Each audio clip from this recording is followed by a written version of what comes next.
ઇજિપ્તમાં એક છોકરો હતો, એનું નામ હતું લેક્ઝન. બહુ તો એક કાયરોથી આવેલો એટલે લોકોએ ઇતિહાસ કથામાં એની લાસ્ટ નેમ કાયરો મૂકી દીધું. એ છોકરાને મન થયું કે મારે સારો અભ્યાસ કરવો છે. he came from a very rural area. પણ એને એટલી ખબર હતી કે અમેરિકામાં જઈએ તો બહુ સારું ભણાય. I am talking of things like 70 years back. તો એને તો ઘરેથી ઉઘાડા પગે એના મમ્મીને કહું કે હું ચાલ્યો અને તમે મને 1-2 દિવસ ચાલે એટલું બાથું બાંધી આપો, પછી આગળનું જોઈ લઈશ. એના મધર 1-2 દિવસ ચાલ્યું એટલું બાથું બાંધી આપ્યું અને ત્યાં પોર્ટ ઉપર ગયો અને ત્યાં શીપ ઊભી હતી. તો કે કઈ શીપ આમાં અમેરિકા જાય? તો કે આ જાય છે. તો એને એની ટિકિટ લેવી પડે. પૈસા મારે મારી પાસે નથી, તમે કોઈ મજૂરી કરીશ શીપ ઉપર, પણ મારે ભણવા જવું છે. એનો એટીટ્યુડ, એના ચહેરા ઉપરનું જે સ્પાર્કલ હતી એ જોઈને કેપ્ટન એમ થયું કે આને હું લઈ જાઉં. શીપ ઉપર તો 2-3 મહિના એને જે કંઈ નાની મોટી મજૂરી કરવાની હતી એ કરી. એ કે મારે પૈસા નથી જોતા, ખાલી મારે 2 ટાઈમ જમવાનું આપજો તમે, મારે કોઈની પાસેથી પૈસા નથી જોઈતા. અમેરિકા પહોંચ્યો અને ત્યાં જઈને લોકલ ઉતરી કીધું કે સારું ભણવાનું ઠેકાણું કરું. તો કે સારું ભણવું હોય ને તો અહીંયા હાર્વર્ડ સ્કૂલ છે. તો છોકરો ત્યાં ગયો અને ત્યાં જઈને કે મારે એડમિશન લેવું તો કોને મળવાનું? તો કે આ પ્રિન્સિપાલની ચેમ્બર છે. તો ત્યાં જઈને કીધું મને એડમિશન આપો. તો કીધું ક્યાંથી આવે? તો કે ઇજિપ્તથી આવું છું. શેમાં એડમિશન લેવું છે? તો કે તમારી પાસે સારામાં સારો કોર્સ હોય એમાં મને એડમિશન આપો ને. કારણ કે આ બાળકની ઉંમર 12 વર્ષની હતી. એને ખબર જ નહોતી કે what is an institute, what is an admission process, what are the courses there, કશી જ ખબર નહોતી એને. તમારી પાસે સારો કોર્સ હોય એમાં મને એડમિશન આપો. તો પ્રિન્સિપલ વોઝ લાઈક સરપ્રાઇઝ કે how did you come here? તો એ મારી ચેમ્બર સુધી પહોંચ્યો કેવી રીતે? તો પેલો છોકરો કે મારે એડમિશન લેવાનું ભાગ્ય નક્કી હશે એટલે હું આવ્યો છું. અને ત્યાં આવીને પ્રિન્સિપલ સાથે આવી બધી વાતો એને કરી. પ્રિન્સિપલ પછી એને પોતાની જર્ની વર્ણવી કે આઈ કમ લાઈક ધીસ. એની જર્ની, એનું ડિસ્ક્રિપ્શન સાંભળીને પ્રિન્સિપલ એમ થયું કે I should give him a chance. એની બધી ડિટેલ્સ લીધી અને બોર્ડમાં મૂક્યું. બોર્ડને એમ થયું કે આટલો કરેજિયસ છોકરો હોય તો આપણે એને એડમિશન આપીએ. એડમિશન આપ્યું અને થ્રુ આઉટ એ ડિસ્ટિંક્શન સાથે પાસ થયો. He broke on the course of his academics many university records. He went on to become a neurosurgeon. અને લેક્ઝન કાયરો બહુ વર્ષો સુધી એ અમેરિકામાં ટોપ ન્યુરોસર્જન તરીકે રહ્યા. હવે એવું તો તમારા લોકોને ક્યાં કરવાનું છે? તમારા પેરેન્ટ્સે તમને એક સ્કૂટી લાવી આપી છે ને કાર પણ લાવી આપી છે ને અને એડમિશન પણ લાવી આપ્યું છે ને તૈયાર ફી ભરી આપી છે. તે હવે તો ભણો.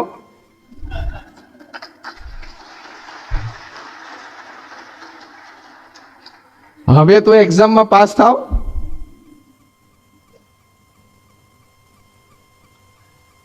એટીટ્યુડ એવો મોડર્ન થઈ ગયો છે ને. એક એન્જિનિયરિંગમાં છોકરો ભણતો હતો 3rd યરમાં, તો મને મળ્યો. પછી ખાજીક વાત કરતા હતા because I like meeting students, કારણ કે they are the H.D. Patel સાહેબ હમણાં કીધું એમ ફ્યુચર ઓફ ધ કન્ટ્રી. એટલે સાજીક એની સાથે વાતચીત થઈ. મેં કહ્યું હાઉ યુ સ્કોરિંગ? તો કે મારી પાસે અત્યારે મારી 2 કેટી છે. હું કેમ તું સારું ભણ્યો નહીં? તો કે Swamiji do you know the modern trend? મેં કહું શું? કે કેટી ઇઝ અ ક્રેડિટ. તો મેં કહું that's good, that's great, I never new this કે કેટી ઇઝ અ ક્રેડિટ. તો કે સ્વામી 2-3 વખત કેટીના આવે, 2-3 વખત તમે કેટી ના ક્લિયર કરો ને ત્યાં સુધી you don't become a good engineer. You don't become a good engineer. એટલે એવા ખોટા એટીટ્યુડ રાખવાની કોઈ જરૂર નથી. Coming out with flying colour is a human endeavour, human duty અને હ્યુમન ડિગ્નિટી. એટલે સ્પોટલેસ એકેડેમિક્સ રાખવાનો એક એટીટ્યુડ હોય ને તો તમે એક્ઝામ્સમાં સારી રીતે ફેર કરી શકશો. You will have excellence in your exams. હવે લેક્ઝન કાયરો જેવી તો ક્યાં આપણે પરિસ્થિતિ છે? એ કરી શકે તો આપણે કરી શકીએ. ઘણા વર્ષો પહેલાની વાત છે. કોઈ જ્યોતિષ તામિલનાડુમાં કોઈ નાના ગામડામાં ગયા હશે અને ત્યાં ગામના ચોરે બેસીને બધાનું ભાગ્ય જોતા હતા. એમાં એક માતા એમના 5-7 વર્ષના નાના બાળકને લઈને ત્યાં ચાલ્યા અને એ માતાના મનમાં એમ હતું કે મારા બાળકનું ભવિષ્ય ખૂબ સારું બને, ખૂબ સારું ભણે, મારે મારા બાળકને બહુ તેજસ્વી એકેડેમિક કરિયર જોવું છે અને ખૂબ મોટો સાહેબ બને. એક જે દરેક માતાના હૃદયમાં હોય. એટલે એના નાના બાળકને લઈને માતા ત્યાં ચાલ્યા અને પેલા એસ્ટ્રોલોજરને કહ્યું કે મારા બાળકનો હાથ તમે જુઓ ને, એનામાં વિદ્યારેખા કેવી છે, કેવું ભણશે.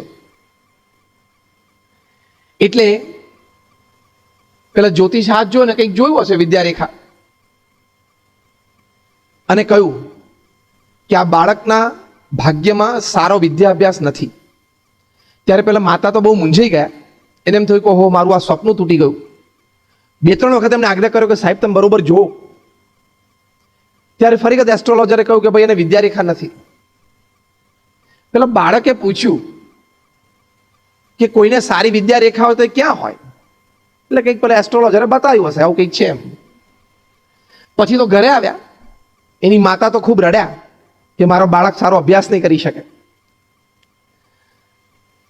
બાળક તો રસોડામાં ગયો, કિચન નાઇફ હાથમાં લીધી અને ચીરો પાડી દીધો હાથમાં. જે રેખાની દિશા પેલા જ્યોતિષે દેખાડી હતી અને લોહીની ધાર છૂટી, એની માતાએ જોઈને ચીસ પાડી કે તે શું કર્યું? ત્યારે પેલા નાના બાળકે કહ્યું કે મમ્મી, ભગવાન મારા હાથમાં વિદ્યા અભ્યાસની રેખા મૂકતા કદાચ ભૂલી ગયા હશે, તો આજે મેં મૂકી દીધી. This is how you excel in your exams. મેં મૂકી દીધી. હું અભ્યાસ કરીશ, સારો અભ્યાસ કરીશ, પરદેશ ભણવા જઈશ અને પરદેશ ભણાવીશ પણ ખરો.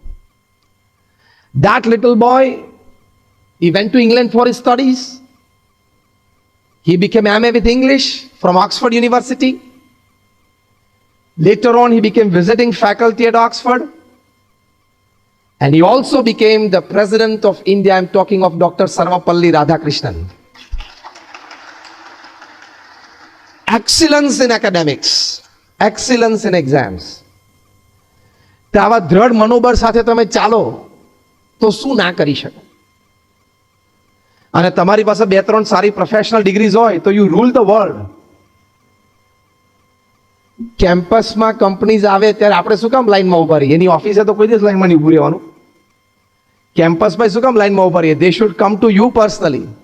એવું એકેડેમિક ક્વોલિફિકેશન હોવું જોઈએ કે ગૂગલ કે માઇક્રોસોફ્ટ કે કોઈ પણ એમએનસી નો એચઆર તમારું નામ સાથે તમને શોધતો કોલેજમાં આવવો જોઈએ.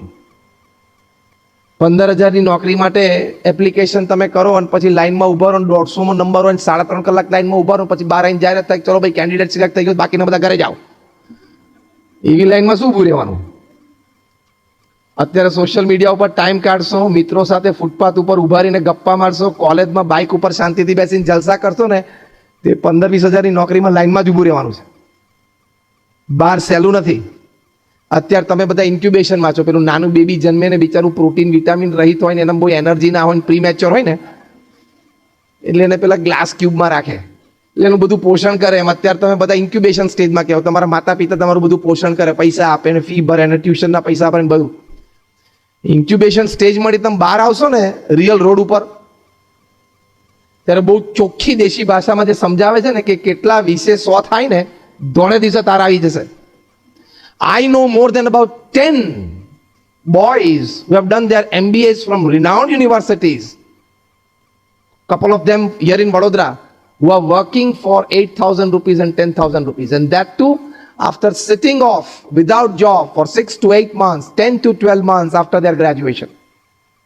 તમે એમ ના માનતા કે બહાર બધું સહેલું છે. તમે એમ પણ ન માનતા કે મારા પડોશમાં તો જો પેલા કાકા છે, ક્યાં ભણ્યા છે, તો જો ને ધંધો કરે છે ને મર્સિડીઝ ફેરવે છે. એનો વાદ ના લેશો. એવા 10, 15, 25 હજાર એક જ જણો હોય છે. તું એવો થઈ જઈશ એવું ના માનીશ. Got my point? This kind of people are 1 in thousands, 1 in lakhs કે એનું નસીબ ચાલી ગયું. એટલે એવાનો વાદ નહીં લેવાનો કે ચલ ને યાર બીકોમ થયા ના થયા કે તો ધંધો મસ્ત કરી લેશું. હું 4 જણાને ઓળખું જે લોકો ભણ્યા નથી તો મસ્ત ધંધો કરે છે. કદાચ થઈ જાય તારાથી, પણ નહીં થાય તો તે દિવસે અફસોસનો પાર નથી. અને બહુધા નથી થતા.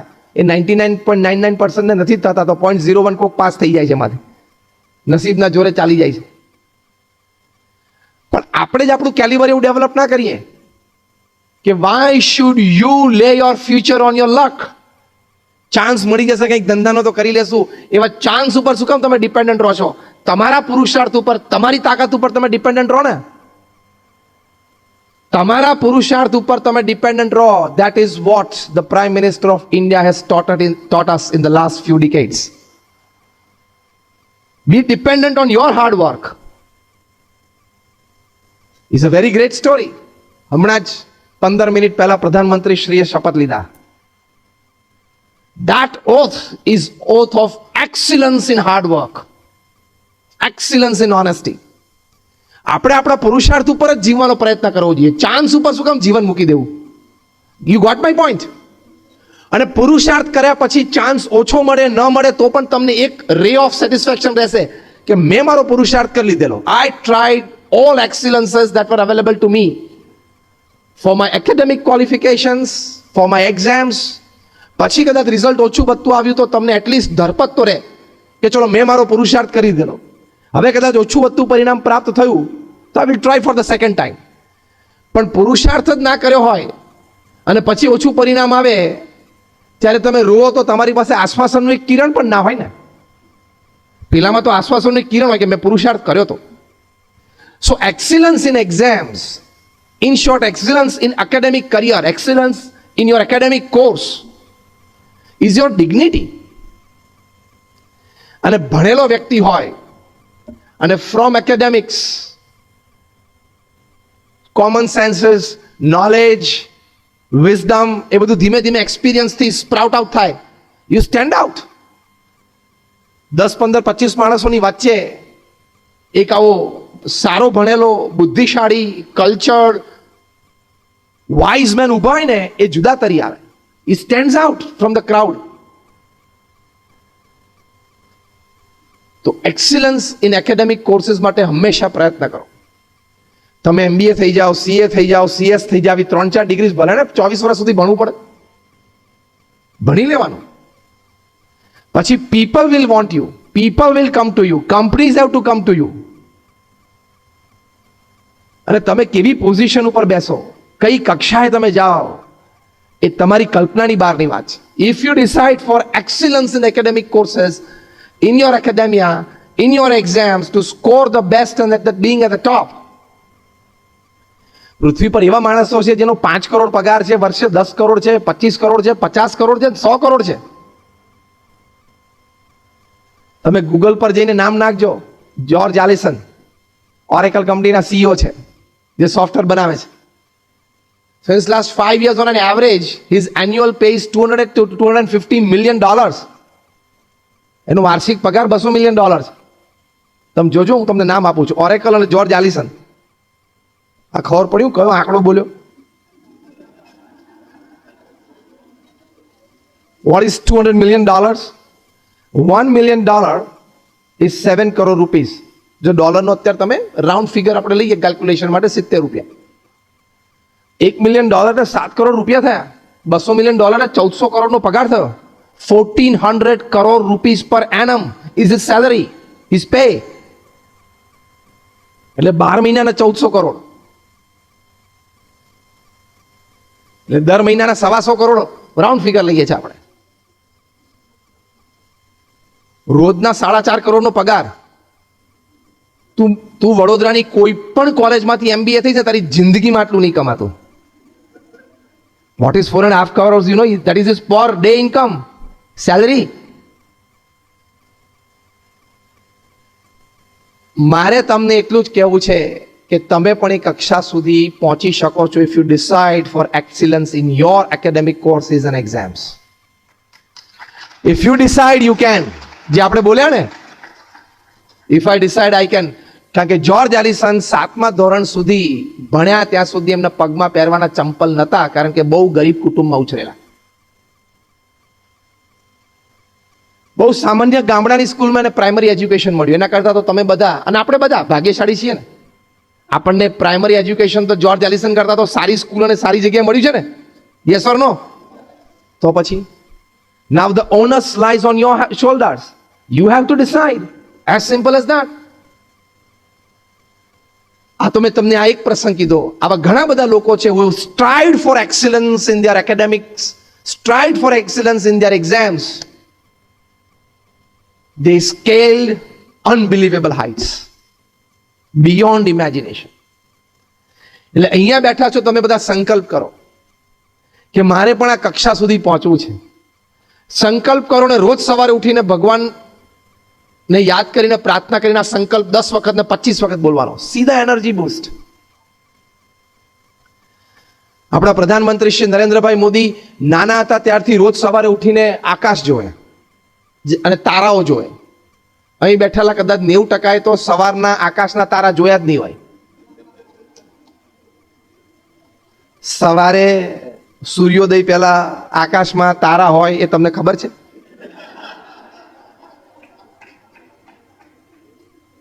કારણ કે 1:30 વાગ્યા સુધી વોટ્સએપ ને સોશિયલ મીડિયા ચાલ્યું હોય. કારણ કે તમે સેલિબ્રિટી છો.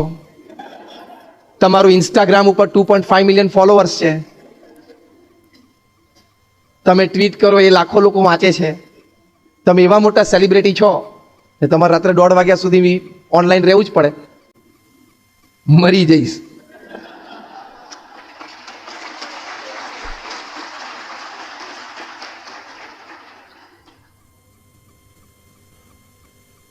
અને કોક ટ્વીટ કરે, લાખો લોકો ટ્વીટ કરે, એમાં આપણે શું જોવાનું? એની રીતે છે, આપણે આપણી રીતે છે. જેની ટ્વીટ વાંચો છો તમે એવા થવાનું નક્કી કરો ને તો ટ્વીટ પૂરી થઈ ગઈ. તમે જેને ફોલો કરો છો એવા તમે થવાનો પ્રયત્ન કરો ને એટલે ફોલોઈંગ પૂરું થઈ ગયું. આપણે કઈ એવું અભિમાનમાં નથી રાખવું કે લોકો મને ફોલો કરે, પણ આપણે જેને ફોલો કરીએ જેવા આપણે થવું છે. એટલે એક્સલન્સ કેળવવાનો પ્રયત્ન કરવાનો છે. તો નરેન્દ્રભાઈ મોદી બહુ નાના હતા ત્યારથી સવારના પરમાં આકાશમાં જોઈને તારાઓ જોઈને હંમેશા પોતાની જાતને કહેતા કે મારે પણ ત્યાં ચમકવું છે. રોજ બોલતા એ મારે પણ ત્યાં ચમકવું છે. કેટલું સરસ વાક્ય છે. That is called excellence in your performances. અને જો ચમકે છે તો એવા શુભ સંકલ્પ સાથે ઇંગ્લેન્ડમાં બિગ બેન ટાવરના ગાર્ડન્સમાં એક સ્વીપર હતા. રવિવારે બપોરે એના નાના બાળકને પણ એમ થયું, 10 વર્ષનો હતો, કે ચલો પપ્પા સાથે હું પણ જાઉં. એ ત્યાં ગયો અને એના ફાધર વાળતા હતા ગાર્ડન. વિન્ટર ટાઈમ હતો એટલે બપોર 11-12 વાગ્યા પછી થોડુંક પેલું તેજ અથવા તો થોડુંક ગરમી શરૂ થાય પછી વાળી શકે. એટલે એમને ત્યાં વાળતા હતા ત્યારે પેલા નાના બાળક ત્યાં બેઠો હતો. એને બિગ બેન ટાવરમાં 12 વાગ્યા એટલે ડંકા શરૂ થયા. પહેલો ડંકો વાગ્યો ને એને સાહજિક સ્ફૂર્ણા થઈ. એનું નામ વેલિંગ્ટન હતું.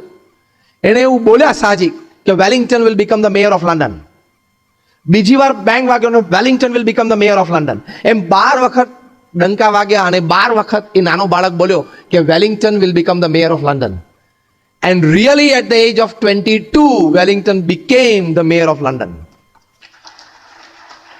એક સંકલ્પ લઈને ચાલો, રોજ રોજ ઘૂંટો તો તમને હ્યુમન માઇન્ડની એક કેપેસિટી, એક natural gift to all human minds explore થશે કે if you decide something and repeat in your mind every day that I want to do this, I want to achieve this, તો કુદરતે એવી system ગોઠવી છે કે એ સંબંધી ઘણા વિચારો, એ સંબંધી ઘણી બધી એનર્જીસ તમારી એમને બહાર આવશે. પણ સંકલ્પ નહીં હોય ને રોજ એ સંકલ્પ મનમાં ઘૂંટશો નહીં ને તો ઘણી બધી લેટન્ટ આઈડિયાઝ અને એનર્જીસ અને ટેલેન્ટ્સ એ અંદર ને અંદર ધરબાયેલી રહેશે, બહાર આવશે જ નહીં. In the year 2002, at the age of 52, the newly put Chief Minister of Gujarat, Narendrabhai મોદીએ નક્કી કર્યું કે હવે મારે અંગ્રેજીમાં કોઈક દિવસ બોલવું પડશે. 2002માં એમણે અંગ્રેજી શીખવાનું શરૂ કર્યું. As Chief Minister of Gujarat, he started his tuition classes.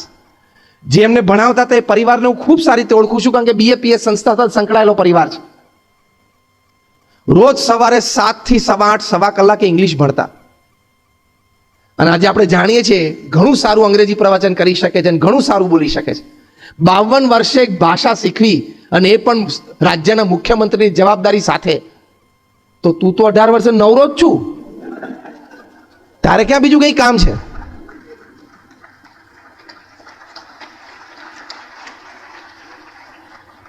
Can't you excel? Yes or no? You can excel. People at this age can do.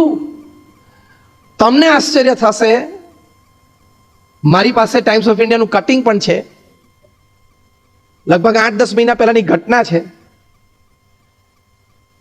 એક લેડી મિસિસ જેનિફર ત્યાં યુએસમાં, she became a diploma engineer at the age of 93.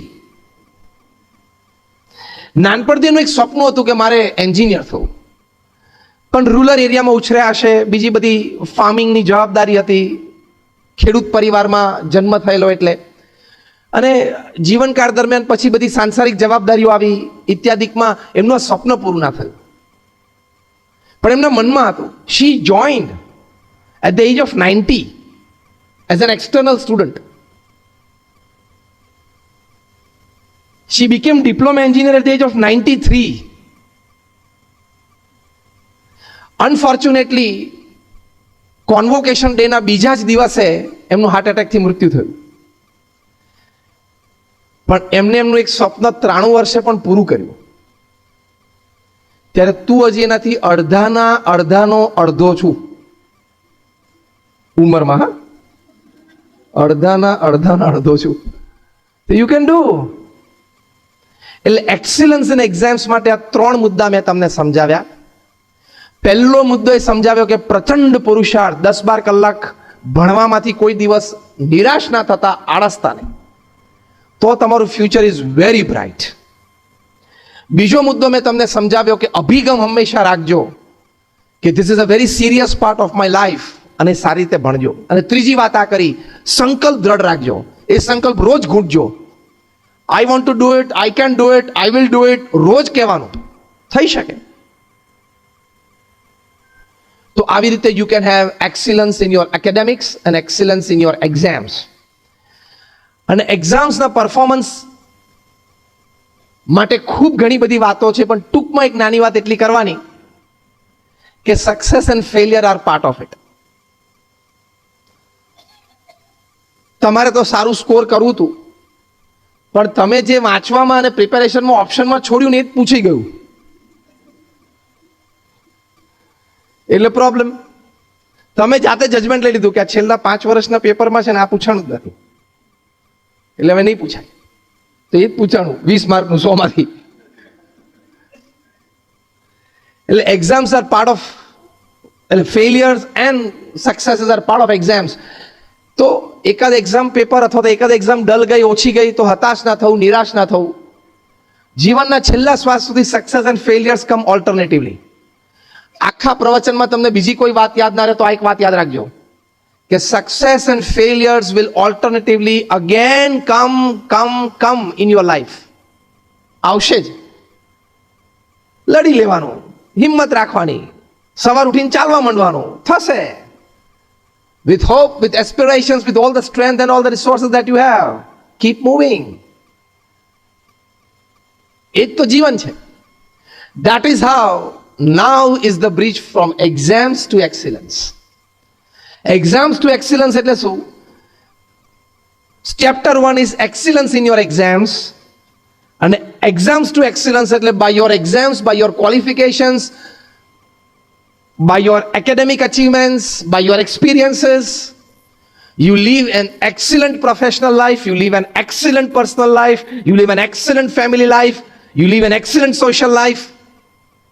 That is your exam to excellence. Am I right? એ પછી next course શરૂ થાય. એટલે તમે સારી રીતે એક્ઝામ્સ આપીને સારી રીતે ઉત્તીર્ણ થવાના, સારા કોર્સિસ તમે કર્યા અને સારી રીતે તમારી પાસે ડિગ્રીઝ હોય. જો આઈઆઈએમ અમદાવાદમાંથી જે લોકો MBA થાય છે, પ્રીમિયર ઇન્સ્ટિટ્યૂટ છે, અત્યારે આઈઆઈએમ એનું rating is ahead of Harvard, ahead of Stanford, Yale, Carnegie Mellon, Kellogg, આ બધા કરતા આગળ છે. Is the number 1 B school of the world. IIM Ahmedabad. સીધા 70 લાખ 80 લાખ 1 કરોડના પગાર ઉપર છોકરાઓ બેસે છે. 22 વર્ષનો છોકરો હોય દુબઈમાં 1 કરોડના પગાર ઉપર બેસવાનું ફ્યુચર કેવું થઈ જાય? કેવા લોકોને મળે, કેવા કામ કરે, કેવા પ્રોજેક્ટ્સ એના હાથમાં આવે. તો એવી સારી ઇન્સ્ટિટ્યૂટમાંથી ભણવું છે એવો એક સંકલ્પ તો રાખો કે ખૂબ સારી ઇન્સ્ટિટ્યૂટમાંથી માટે ઉત્તીર્ણ થવું છે, અને પછી યોર એક્સિલન્સ જર્ની સ્ટાર્ટ્સ. તો એ એક્સિલન્સ જર્ની શરૂ કરવા માટે આ એક બેઝિક પાયાના વિચારો આપણે હૃદયમાં ખૂબ દ્રઢ કરવાના. Because you can always grow from wherever you are.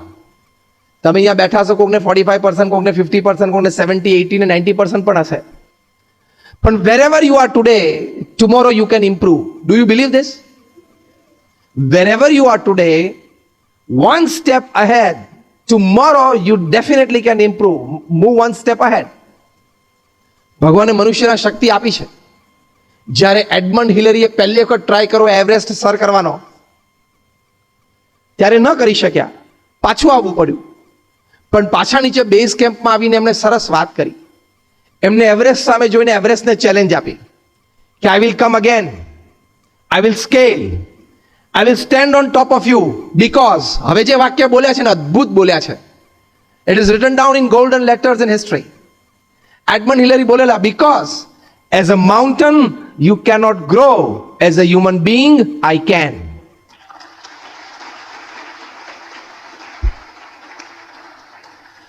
પર્વત તો નિર્જીવ છે, પર્વત તરીકે તારો વિકાસ નથી. હું સજીવન છું, મનુષ્ય તરીકે મારો વિકાસ છે જ. I will come again, I will conquer, and he did it. પછી એમણે રસ્તો શરૂ કર્યો એટલે આજે તો ત્યાંય ટોળું થઈ ગયું છે. તમે 2-3 દિવસથી ન્યૂઝપેપરમાં વાંચતા હશો, ટાઈમ્સ ઓફ ઇન્ડિયામાં 3 દિવસ પહેલા ફ્રન્ટ પેજ ઉપર ફોટોગ્રાફ હતો, એવરેસ્ટ ઉપર પણ ભીડ. અહીંયા ખંડેરાવ માર્કેટમાં હોય ને એવી. હા, ખરેખર તમે ફોટોગ્રાફ જોજો, 3 દિવસ પહેલા times of India front page line હતી, અને બિચારા 8-10 જણા તો લાઈનમાં ઉભા ઉભા ઠરી મરી ગયા, અને 2-4 જણા લપસીને મરી ગયા, કારણ કે એનો વારો જલ્દી આવ્યો નહીં. પણ જો as a human being we can always grow. Tell yourself every day in the morning, I can grow. As a human being I can. પેરાલિમ્પિકમાંથી લોકો મેઇન સ્ટ્રીમ ઓલિમ્પિક્સમાં આવ્યા છે. તમને આશ્ચર્ય થશે, ગઈકાલના ટાઈમ્સ ઓફ ઇન્ડિયાના એક રિપોર્ટમાં તમે વાંચજો કે નાઉ ફિઝિકલી ચેલેન્જડ એટલે physically disabled students, let us use the better word in the modern times, કે differently abled children are challenging normal students in mainstream schools. પરમ દિવસનો આર્ટિકલ વાંચો ટાઈમ્સ ઓફ ઇન્ડિયામાં. કારણ કે ડિફરન્ટલી એબલ્ડ હોય એનામાં એકાદ વસ્તુની ખોટ હોય ને, એટલે એના મગજમાં ચેલેન્જ, એક કંઈક કરી દેખાડવાની ભાવના કે why everybody ahead of me, let me go, એ જે આવી જાય છે ને, જબરદસ્ત એનર્જી ઉત્પન્ન થાય છે. એક નાની દેશી ઘટના કહું, તમને મજા આવશે. ઘણા વર્ષો પહેલા મેં આ જુનાગઢ પાસે ગીરમાં ગયેલા, તે રાત્રે લગભગ 12 વાગે એક ભરવાડના નેસડામાં ગયેલા, નેસ કહેવાય. પછી મેં એમને કહ્યું કે તમે કોઈ ઘટના સિંહની જોઈ હોય, સાંભળી હોય એવી નહીં, જોઈ હોય એવી 1-2 ઘટના કહો. કારણ કે જંગલમાં તમે રાત્રે 12 વાગે તો પછી કઈ સિંહની જ વાત કરવાની હોય, ક્રિકેટની થોડી કરવાની હોય. એટલે એમણે મને વાત કરી કે હું એક દિવસ ઢોર ચરાવતો હતો અને સિંહને સિંહણ નજીક આવ્યા, એટલે એની આંખો પરથી અમને ખબર પડી જાય કે અત્યારે ભૂખ્યા છે ને શિકાર કરશે. એટલે મેં મારા ઢોરને તો નેસની અંદર મૂકી દીધા, પણ સિંહે મારો પીછો કર્યો. સિંહ દોડ્યો. હું કેટલા ફૂટ પાછળ? તો કે 10-12 ફૂટ. 10-12 ફૂટ પાછળ હોય સિંહને દોડે તો માણસને બચવું અશક્ય છે. પણ કે આ તમને સામે દિવાલ દેખાય છે ને, કૂદી ગયો. What are you talking? 10 થી 11 ફૂટની દિવાલ કૂદી ગયા તમે? તો કે અડ્યા વગર કૂદી ગયો. આ દિવાલ તમે કૂદ્યા? તો કે આ કૂદીને અંદર આવતો રહ્યો. My God. મેં કહું હવે કૂદી શકો? તો કે ના. મેં કે સિંહ પાછો પડવો હોવો જોઈએ.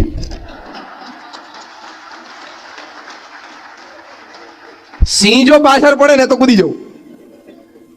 એમ તમે પણ એક છે ને સર્વાઈવલ ઇન્સ્ટિંક્ટ ઉપર આવી જાઓ કે જો હું ખૂબ સારું નહીં ભણું, if I don't have excellence in my exams, my academic career and my life, I will not be able to survive at the topmost level where I want to. And excellence in your academics, you always have a good choice to create. You always have a good choice that you get a chance for a big change. તમે બધા એવું તો ઈચ્છો છો ને કે હું પૃથ્વી પરથી વિદાય લઉં એ પહેલા નાનો એવો મારો માર્ક મૂકીને જઉં, in a project, in a transformation, in a change. Yes or no? So that comes by your excellence in your academics. તમે excellent performance કર્યું હશે તો you will always be able to make a right choice in your life. The right choice at present is going for excellence in academics. Then you will stand a chance someday for a great change. એટલે 3 C યાદ રાખજો. Make a good choice right now and the good choice is excellence in academics. Then you will stand a chance for a great change. The first part of the talk is over. Now I come to exam to excellence. ખાલી તમારી academic qualification આમાં કામમાં નહીં આવે. જો હવે મેં આખો પ્રવચનનો કલર બદલ્યો. હા, અત્યાર સુધી હું તમને એમ કહેતો હતો કે ખૂબ સારું એકેડેમિક ક્વોલિફિકેશન મેળવો ને કરવાનું છે. Now I'm telling you, from exams to excellence, not just your academic qualifications will work. It will play not even a major role. Beyond academics, there are many things that you need to learn, you need to develop, and you need to excel so as to go for excellence in everything in your life. એ ઘણી બધી વસ્તુઓ છે. એમાં પહેલી મોટી વાત છે is your skills. From exam to excellence, the bridges, skills. તમારી પાસે ટેકનિકલ નો-હાવ હોય પણ ઘણી બધી બીજી બધી સ્કિલ્સ જોશે. હાર્ડ સ્કિલ્સ પણ જોશે અને સોફ્ટ સ્કિલ્સ પણ જોશે. Hard skills is your experience, hard skills is your achievements. Soft skills is your personality, is your attitude, is your behaviour, is your soft skills. ઘણી વખત હું હસતા હસતા કહું છું કે બહુ જ સારી ટેકનિકલ સ્કિલ્સ હોય પણ technical skills are ruled by people with hard and soft skills. Good academics is ruled by good skills. અમેરિકામાં સિલિકોન વેલીમાં, કેલિફોર્નિયામાં બધા આઈટી પ્રોફેશનલ્સ કામ કરે છે. આપણને આનંદ થાય અને ગર્વ થાય કે મારા પરિવારમાં મારા એક કઝિન બ્રધર છે, મારા એક સિસ્ટર છે, મારો એક બ્રધર છે ત્યાં સિલિકોન વેલીમાં at San Jose he is an engineer and he has a pay of wonderful pay $110,000 USD. $1,10,000 નો પગાર છે. It's good. પણ એના જેવા 500 જણાને પગાર જે વ્યક્તિ આપે છે, જેને કંપની ખોલી છે, એ પાછો બીકોમ નથી હોતો. Americans are very smart managers. That is why they rule the world. આપણને અહીંયા કહ્યું હોય ને કે હું તને 10 વ્યક્તિ આપું છું, કંઈક કામ કરતો અહીંયા, તો તને એમ થાય કે હવે અહીંયા તો બીજું શું કામ છે, કંઈ છે નહીં. અને તમે અમેરિકનને એમ કહો કે 10 વ્યક્તિ આપ્યું છે, એને કંઈક કામ આપતો, તો 2 જણાને એમ કે આ રો વાઇઝ માણસ ગણી કાઢતો કેટલા છે. પછી બીજા 2 જણાને એમ કે આ સ્ક્રીન હજી થોડી 2 ફૂટ આમ રાખીએ કે આમ ફૂટ રાખીએ તો વિઝન કેટલું ક્લિયર વધે છે એ જરા ચેક કરતો. ત્રીજા જણાને એમને ઓડિયો રૂમમાં મોકલી દે કે આના સિવાય બીજા 2 માઇક્રોફોન પડ્યા છે કે નહીં જોઈ આવતો. દેશી ભાષામાં ધોળિયાને કામ સૂજે અને કામ લઈ શકે. અને આપણને કીધું કે કામ બધું બરોબર જ ચાલે.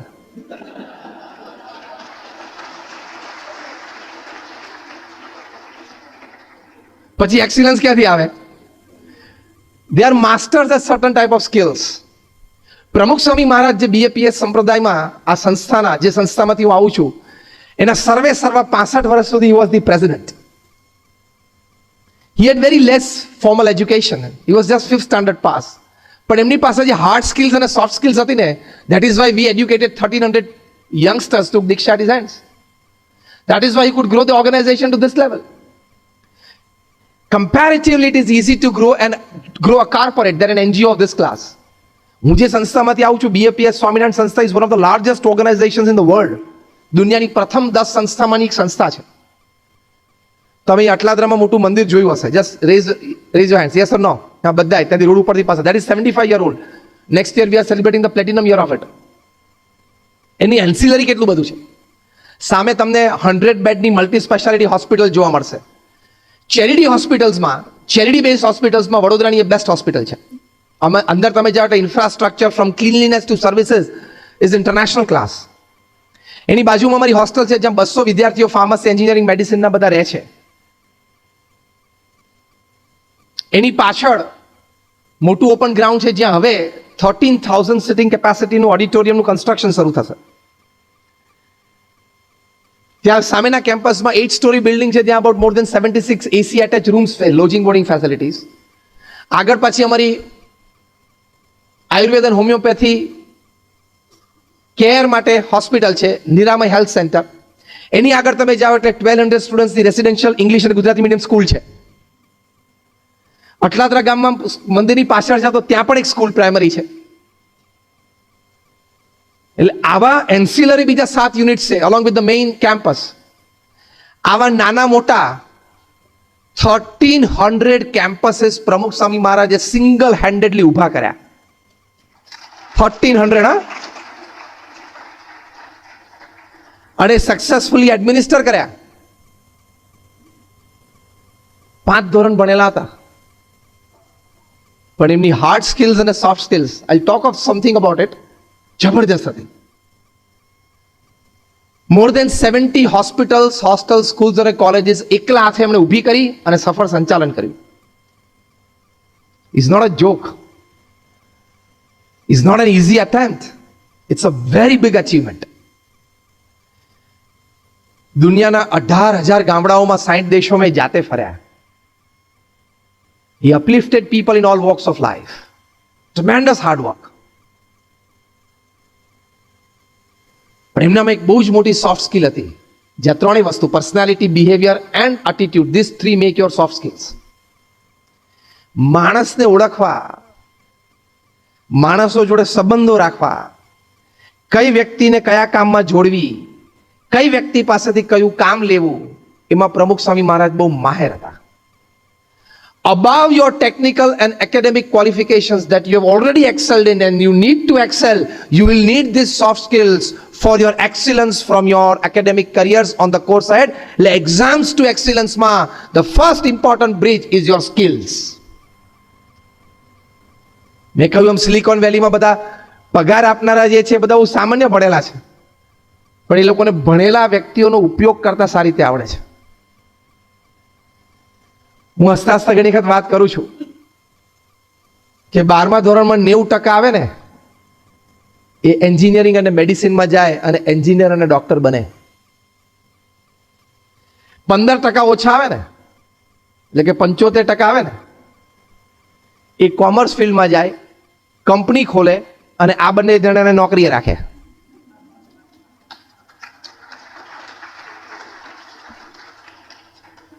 હજી 15% ઓછા આવે ને, એટલે કે 60%, એ પબ્લિક લાઈફમાં જાય અને આ બંને જણા માટે કાયદા નક્કી કરે. અને છેલ્લે હસતા હસતા કહું છું, it's just a joke, a casual light moment. હજી 15% ઓછા આવે ને, 45% અંડરવર્લ્ડમાં જાય ને આ ત્રણેયને કંટ્રોલ કરે.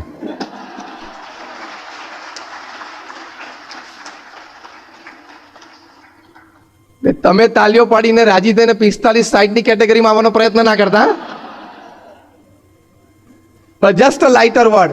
મારે એ એમ્ફેસિસ કરવો છે કે skills are more important when it comes to achievements and excellence after your academic life, after your exams. Excellence માટે આ સ્કિલ્સ બહુ જરૂરી છે. અમેરિકાના એક બહુ જ મોટા બિઝનેસમેન હતા, એન્ડ્રુ કાર્નેગી. એ જ્યારે in the last days of his life death bed ઉપર સૂતા હતા, ત્યારે ત્યાં પશ્ચિમના જગતમાં એક રિવાજ છે કે કોઈ આવા મોટા માણસ હોય, પ્રતિષ્ઠિત હોય, જીવનના અંત સમયમાં હોય, ત્યારે એના અંતેવાસીઓ હોય, અટેન્ડન્સ હોય, એટલે સાહજિક એમને પૂછે કે સર તમારી શું ઈચ્છા છે કે તમારા કોફિન ઉપર અમે શું લખીએ અથવા તમારા ટોમ્બ ઉપર અમે શું ઇન્સ્ક્રાઇબ કરીએ.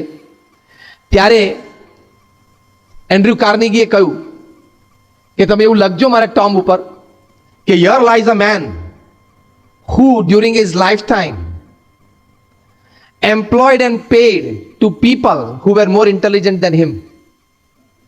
અહીંયા એક એવો વ્યક્તિ સૂતો છે જેને પોતાના જીવનકાળ દરમિયાન પોતા કરતા વધારે બુદ્ધિશાળી માણસોને પોતાને ત્યાં નોકરીએ રાખ્યા અને પગાર આપ્યો. એવું લખજો ને એવું લખેલું છે. એ શેનાથી બન્યું? સ્કિલ્સથી. એટલે તમારી સોફ્ટ સ્કિલ્સ છે ને, which is these 3 things: your personality, your attitude and your behaviors. It will count more than your academic qualifications. By your academic excellence, you'll be able to go to a certain point. Thereafter, by your experiences, by your talents, by your know-hows, by your back support systems, you can go to a certain level. But beyond a certain level, you will need your personality, your behaviors, your ethics, your attitudes to grow. કારણ કે તમને કામ કરતા કરતા 20 વર્ષ તમે corporate વર્લ્ડમાં જશે ત્યારે તમને એક વાતનો અહેસાસ થશે કે તમારી સાથે તમારી જ ઓફિસમાં તમારા સમકક્ષ 5 વ્યક્તિઓ છે જેની પાસે એકેડેમિક ક્વોલિફિકેશન પણ સરખું છે અને એક્સપિરિયન્સ પણ સરખો છે, અને 5 માંથી એક જ જણાને પ્રમોશન આપવાનું છે અને આવવાનું છે. એ 5 માંથી એકને જ આપવું એ ટોપ મેનેજમેન્ટ કેવી રીતે કન્સિડર કરશે જ્યારે બધાનું એકેડેમિક ક્વોલિફિકેશન, બધાનો એક્સપિરિયન્સ અને બધાનું પરફોર્મન્સ પણ સરખું છે? તો પછી એ 5 માંથી કોણ આગળ જશે? તમારા એટીટ્યુડ્સ, બિહેવિયર્સ, એથિક્સ અને પર્સનાલિટી એટલે તમારી સ્કિલ્સથી તમે આગળ જશો. આ તમને અત્યારે હું જે કહું છું એ અનુભવ નથી તમને, એટલે તમને એક સાહજિક લાગશે, પણ after 20 years you will come to know that this was absolutely right. હું તો જોઉં છું ઘણા બધા નેશનલ ઇન્ટરનેશનલ કોન્ફરન્સીસ, સેમિનાર્સમાં for talks. I meet n number of professionals from different fields, n number of corporates from different fields. I've learned this from them. કે હકીકત છે. એટલે તમારી સોફ્ટ સ્કિલ્સ ડેવલપ કરજો. હવે શું છે હું તમને ટૂંકમાં સમજાવું એટલે તમને એક્ઝેક્ટ પ્રેક્ટિકલ પિક્ચર તૈયાર થાય. First is your skill with people, the most important aspect of life. How you handle work, આ સ્ટેટમેન્ટ હું બહુ બોલ્ડલી મૂકું છું. How you handle work is secondary to how you handle people. આ લઈને જજો, આમ હૃદય ઉપર કોતરીને જજો. How you handle people at your workplace, in your social circles, in your family counts more in your excellence in life than how you handle your work. That doesn't mean that you don't handle your work with excellence. એ તો કરવાનું જ છે, પણ બંનેનું જ્યારે percentage આવે ને, this counts out more. How you handle people. એની માટે તમારે જે વ્યક્તિઓ સાથે રાત દિવસનો નાતો છે, કામનો અથવા સંબંધોનો, એવી જે 15-25 વ્યક્તિઓ તમારા લાઈફમાં છે ને, એને ફૂલ્લી એક્સેપ્ટ કરીને ચાલવાનું, એને 100% એક્સેપ્ટન્સ આપવાનું લાઈફમાં. તમારા મોબાઈલમાં તો 200-500 નંબર હશે, 1000-2000 હશે, ઇટ્સ ઓકે. સંબંધો છે, સંબંધ છે, ઓળખાણો છે, ઇટ્સ ફાઇન. પણ એમાંથી 15-25 વ્યક્તિઓ નક્કી કરી રાખો કે આ 15-25 વ્યક્તિઓ મને મારા જીવનમાં મારે જોઈએ, for my growth, for my progress, for my success. તો એ 15-25 વ્યક્તિઓ સાથે પછી કોઈ દિવસ આપણા તરફથી કોઈ પણ તકલીફ સંબંધોમાં કે કામમાં ન થવી જોઈએ. એના તરફથી થાય તો પણ આપણે મોટું મન રાખીને ચલાવી લેવાની. That is the first important aspect of the soft skill in your pursuit for excellence after your academics, after your exams. પ્રમુખ સ્વામી મહારાજ 1984માં યુરોપમાં હતા. ડોક્ટર શાહ ને ત્યાં પ્રમુખ સ્વામી મહારાજનો નિવાસ હતો. પ્રમુખ સ્વામી મહારાજ સાહજિક ભોજન લેતા હતા. તે વખતે સામે બેઠેલા સાહજિક વાતચીત થતી. તેમાં ડોક્ટર શાહે કહ્યું કે સ્વામી, અમે કોઈ વ્યક્તિના સંપર્કમાં આવ્યા અને એની નેગેટિવિટી જોઈ, પછી એની નેગેટિવિટીમાં મારા મનમાં હંમેશા રહ્યા કરે છે કે આ વ્યક્તિ આવો. જ્યારે જ્યારે એને મળીએ ત્યારે અમારા મનમાં આ વાત આવી જાય છે. તમે આટલા બધા લોકોને મળો છો, એ લોકોની નેગેટિવિટી ખબર પણ હોય, એ લોકોને કોઈ નેગેટિવ પોઈન્ટ ખબર પણ હોય, છતાં તમે દરેકને પ્રેમથી મળી શકો છો, દરેકને સાથે વાતચીત કરી શકો છો, દરેક સાથે કામ કરી શકો. What is the reason? પ્રમુખ સ્વામી મહારાજે એક સરસ સોફ્ટ સ્કિલ શીખવાડી, જેના દ્વારા એ જીવનમાં આટલા સફળ રહ્યા. પ્રમુખ સ્વામી મહારાજે કહ્યું કે જે વ્યક્તિઓ સાથે આપણે કામ કરવાનું જ છે, નક્કી જ છે કે હવે અહીંયા ઓફિસમાં આવ્યો એટલે this are the 5-7 people, 10 people, 25 people at my work place. મારે બધા સાથે કામ કરવાનું છે, દિવસમાં 8 કલાક રહેવાનું છે. જે વ્યક્તિઓ સાથે જીવનમાં આપણે પર્સનલ રિલેશન્સ છે, as a friend, as a neighbour, as a relative, as a cousin, whatever, એવી વ્યક્તિઓ સાથે તમારે ફૂલ એક્સેપ્ટન્સ એટીટ્યુડ રાખવાનો કે એ વ્યક્તિમાં કદાચ વધારે અવગુણ હોય ને ગુણ ઓછા હોય તો પણ એના અવગુણ નહીં જોવાના, ગુણનો જ સ્વીકાર કરવાનો. તો તમે સાથે રહી શકશો, તો તમે સાથે કામ કરી શકશો. નહીં તો પ્રોબ્લેમ્સ.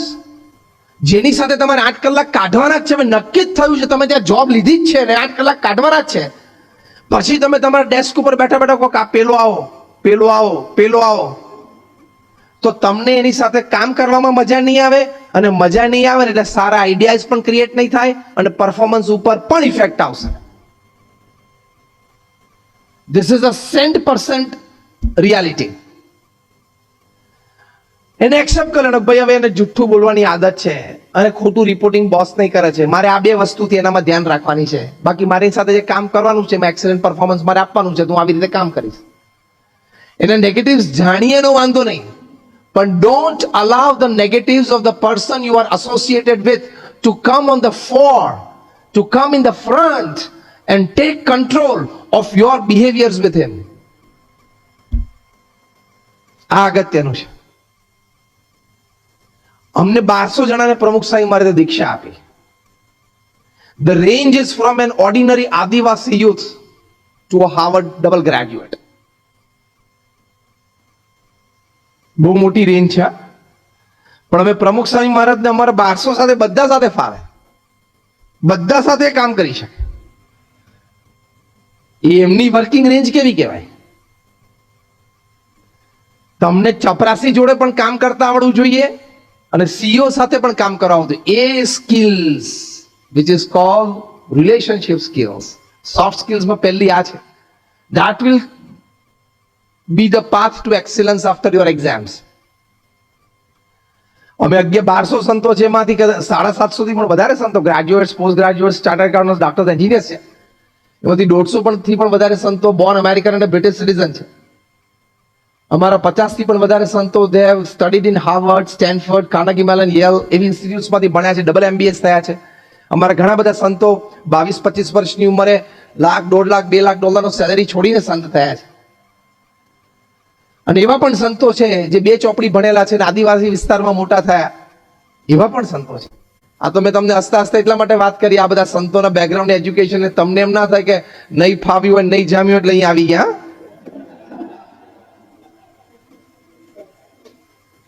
તમને સંતોને જો ને લોકોને એમ થાય કે જરા જામ્યું નહીં હોય, ફાવ્યું નહીં હોય, ગમ્યું નહીં હોય એટલે અહીંયા આવી ગયા છે. How many of you are under 29? Just raise your hands.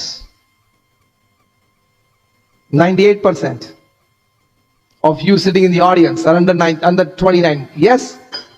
Ha ke na? So, let me tell you, I finished my BE Mechanical before you people were born. Okay? તમે જેટલા 29 કે 29 વર્ષથી નીચેના બેઠા છો ને, તમે આ પૃથ્વી ઉપર જન્મ્યા ને એ પહેલા મેં એન્જિનિયરિંગ પૂરું કર્યું છે. From BVM engineering college Vallabh Vidyanagar. જ્યારે અમારા વખતમાં ગુજરાતમાં 5 જ એન્જિનિયરિંગ કોલેજ હતી. અત્યારે બિલાડીની ટોપની જેમ જે ગલીએ ગલીએ ખુલી છે એવું નતું.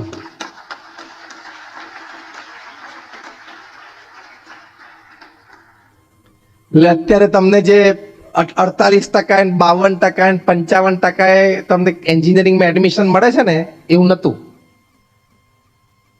પટેલ સાહેબ બરોબર? એ વખતે એન્જિનિયરિંગમાં એડમિશન કે મેડિસિનમાં એડમિશન મળવું, it was a very big event in the family. બહુ જ મોટી વાત બની જતી હતી. મને MP શાહ મેડિકલ કોલેજમાં એડમિશન મળેલું, Pramukh Swami medical college Karamsad, MS medical college Baroda, 3 medical colleges, Nadiad DDIT electrical engineer, BVM mechanical engineer અને Modasa electrical engineering. 6 admissions open હતા. પણ I wanted to go for my UPSC public services, એટલે આઈ ઓપ્ટેડ ફોર એન્જિનિયરિંગ કે મને વધારે time મળે preparation, એટલા I said કે ના મેડિસિન નથી ભણવું. આ તો મેં તમને બેકગ્રાઉન્ડમાં એટલે વાત કરી, તમને એમ ના થાય કે 2 ચોપડી વાંચીને કંઈક જોઈને સાંભળીને તમારી સામે એકેડેમિક્સની વાતો કરું છું. તમે જે અચીવ કરવા જઈ રહ્યા છો એ મેં 29 વર્ષ પહેલા અચીવ કરી લીધું છે. From all this experience I am sharing something with you.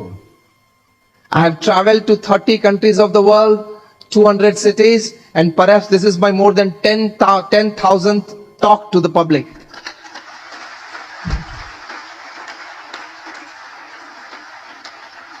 And in the last 15 days, I traveled to 7 states, 17 cities, and delivered 20 talks. એટલે I am sharing something out of experience. બંને છે મારી પાસે, academics પણ છે અને experience પણ છે.